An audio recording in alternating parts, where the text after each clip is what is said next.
Hello everyone, I'm Elena and this is Applewood Tarot. In this video, I'll explain how I renamed the moons of the year to suit my own path and created the foundation of my moon practice. I say foundation because part of my practice is private, but what I will share is the bit that relates to cards.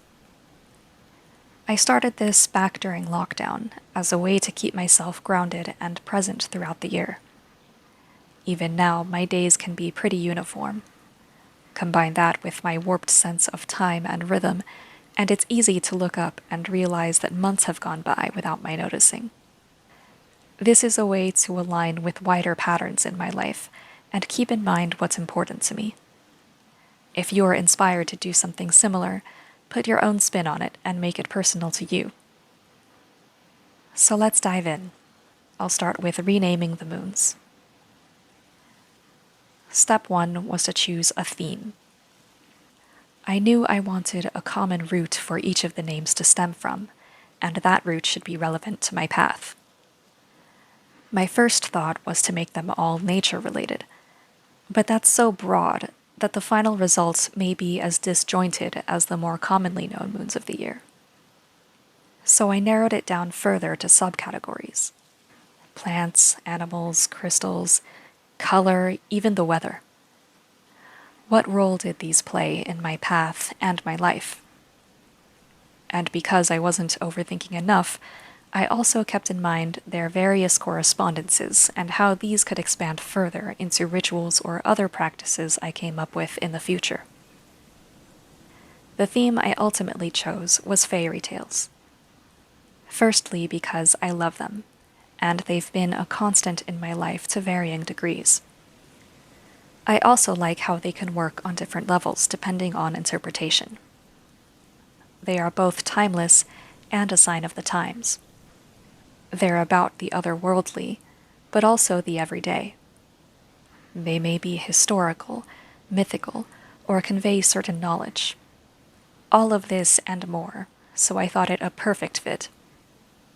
They're also rich enough that almost endless types of correspondences can be assigned to them. I next set that aside and focused on putting together a list of words.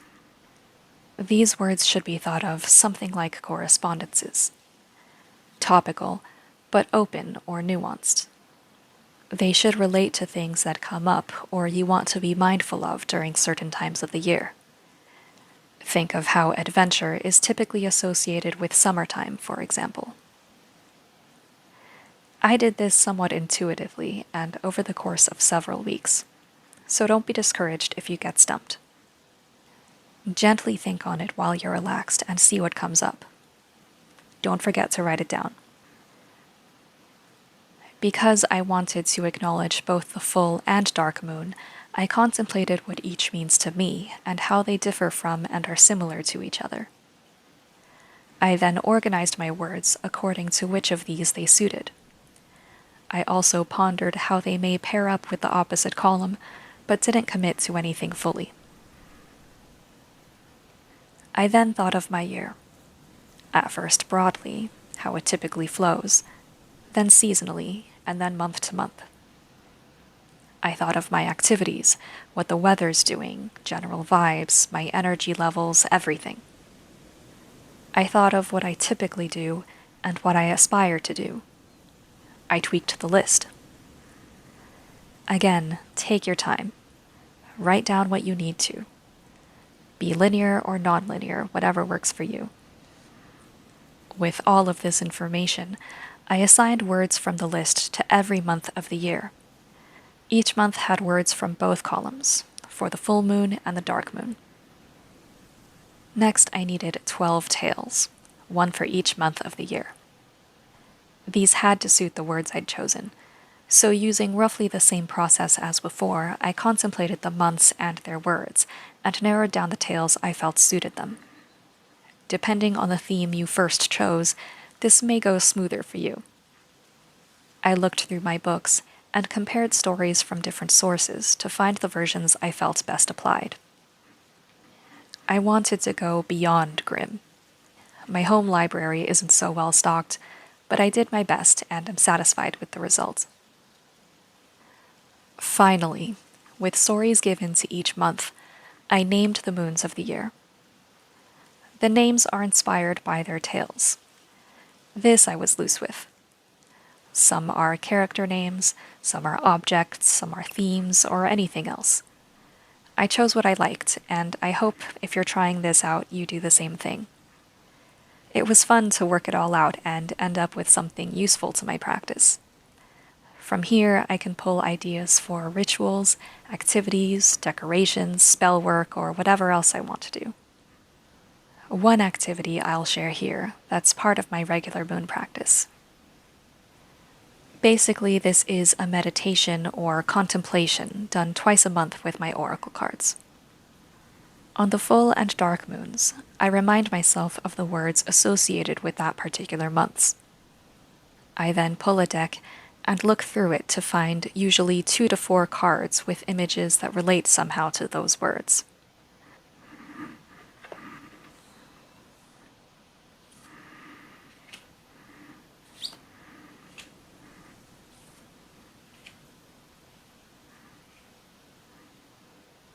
I put their divinatory meaning out of my mind and focus only on the imagery.